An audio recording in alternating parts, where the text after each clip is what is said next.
En 2023, lors de la dernière édition de la Coupe d'Afrique des Nations U20 en Égypte, les Lionceaux du Sénégal avaient littéralement marché sur la concurrence. La compétition, les poulains de Malik Daf ne s'étaient pas juste contentés de la gagner, ils l'avaient tout simplement survolée.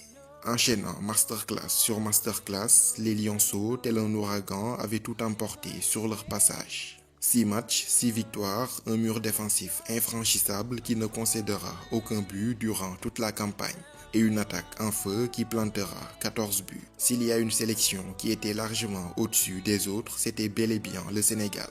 Porté par ses joyaux Lamine Camara, Pape Demba Diop, Pape Amadou Diallo ou encore Mamadou Lamine Camara, qui ont tiré leur épingle du jeu grâce notamment à un collectif très huilé. 1-0 face au Nigeria, 3-0 sur le Mozambique et 4-0 sur le pays organisateur, l'Égypte. 1-0 en quart de finale sur le Bénin, 3-0 sur la Tunisie en demi-finale et 2-0 sur la Gambie en finale. Jamais dans l'histoire, une équipe sénégalaise n'avait autant survolé une compétition. Après 3 finales consécutives perdues en 2015 à Dakar, 2017 à Lusaka en Zambie et 2019 à Niamey au Niger, la sélection U20 grava pour la première fois de son histoire son nom au palmarès de la Coupe d'Afrique Junior. Attendu à la Coupe du Monde de la catégorie en Argentine, le Sénégal, privé de son maître à jouer au milieu, Lamine Camara bloqué par le FC Metz, déçoit tout le monde et se retrouve éliminé dès le premier tour. Au lendemain du mondial U20, Malik Daf, l'homme qui les avait menés vers leur premier sacre continental, laisse son poste vacant pour reprendre les rênes de son club de cœur, le Jaraaf de Dakar. Pour le remplacer, le choix de la fédération sera alors porté sur un certain Serigne Saliou Dia, qui n'est autre que l'ancien sélectionneur des U17 vainqueur de la CAN cadette en 2023 en Algérie. Un homme qui lui aussi avait gagné la Coupe d'Afrique avec la manière. Un style de jeu clair, bien défini, basé sur un jeu offensif, rapide et très porté vers l'avant. De véritables récitals. Chez les U20, il aura à sa disposition un groupe qu'il connaît à merveille. Ce sont en effet les mêmes garçons, champions d'Afrique il y a 2 ans en cadet, qui ont été promus chez les juniors. Mais ça, on y reviendra plus en détail dans la suite de ce reportage. En Égypte, Serigne Saliou Dia aura une occasion en or de rentrer encore plus dans les annales du football sénégalais. En remportant cette CAN U20 édition 2025, il sera le premier entraîneur sénégalais de l'histoire à gagner 2 CAN dans 2 catégories différentes. En éliminatoire, le Sénégal s'est qualifié sans grande difficulté. Entre le 15 et le 30 septembre 2024 avait eu lieu le tournoi de l'UFOA au Libéria.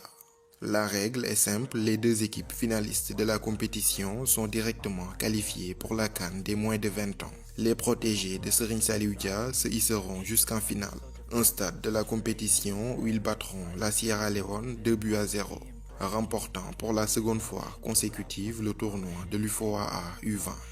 Prévu du 27 avril au 18 mai 2025, la Côte d'Ivoire était initialement le pays organisateur de cette CAN U20 2025. Cependant, la Côte d'Ivoire a renoncé à l'organisation un mois seulement avant le coup d'envoi, mettant ainsi la CAF dans une situation très inconfortable. Pour sauver la compétition, l'Égypte est venue à la rescousse et accepte d'abriter l'épreuve.